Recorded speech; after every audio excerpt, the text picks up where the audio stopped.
So this question looks just like number 6 on your end of unit assessment. So let's go over it in detail. Before I proceed, I want to make sure you understand that because we have a question here that involves multiplying multi-digit numbers, we need to understand that the numbers that we multiply are going to end up resulting in two different rows of numbers. And I'll go into that in a second. The other thing I want to really focus on is the fact that we're multiplying with decimals here. And when we multiply with decimals, we need to make sure we're familiar with this thing called decimal place value. Okay? So decimal place values are place values that are to the right of a decimal point. So here in the top number, 63.5, that's my decimal point. I have one number to the right of it. Therefore, so far, I have one decimal place value. In the bottom number, 0.48, there's my decimal point. I've got two numbers to the right. Therefore, I have two decimal place values. Altogether, I have three decimal place values.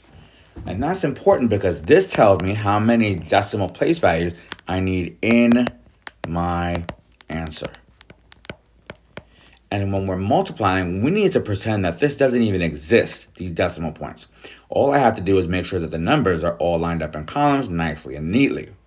So let's rewrite this without a decimal point. So I'm going to write, let's put 63, 6, 3, 5. Notice how I'm leaving a lot of space.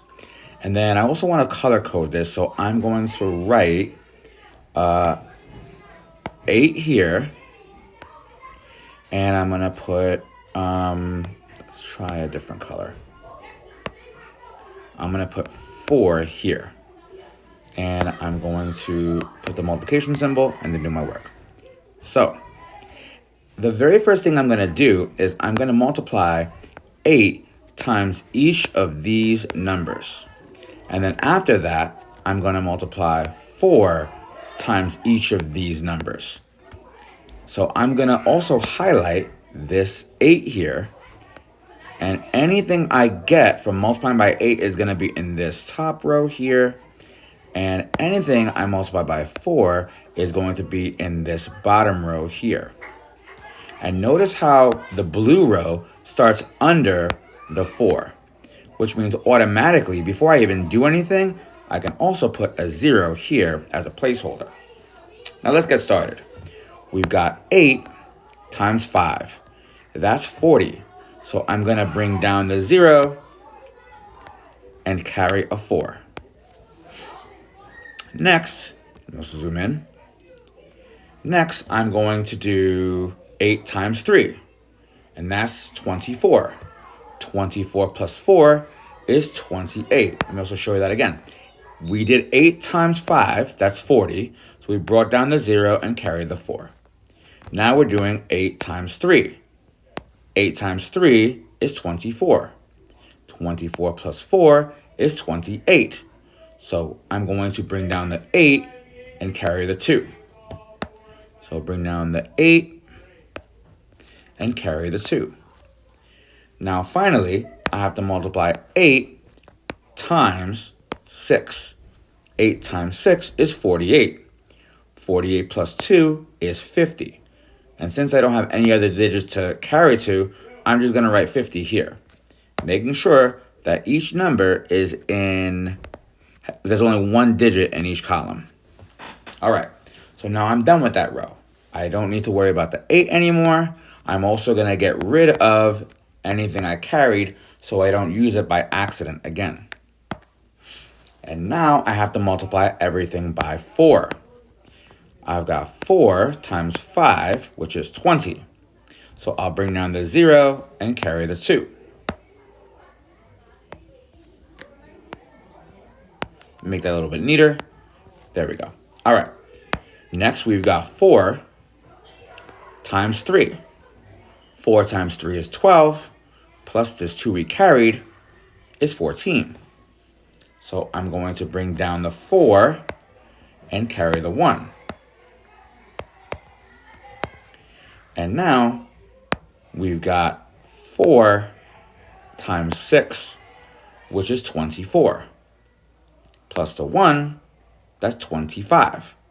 So I have nowhere else to carry to, so I'll just write 25 down here, making sure that there's only one number in each column.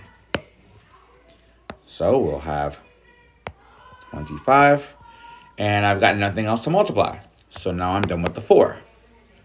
And now all I have to do is add my 2 rows of values. I've got 0 plus 0 is just 0. 8 plus 0 is 8. 0 plus 4 is 4. 5 plus 5 is 10. So I'll bring down the 0 and carry a 1. And finally, 1 plus 2 is 3. Now this work is great, but remember, at the very beginning of the problem, we have 3 decimal place values in our question, which means we're going to need 3 decimal place values in the answer. So that means in order to have 3 decimal place values in our answer, we can start here and then move over 3 units. So we'll place our decimal point here, and that leaves us with 1, 2, 3 decimal place values, making our final answer actually choice A. Because as we said in class before, any excess zeros that we have in our value can just be dropped. So that will go away, leaving us with 30.48. Hope this helps.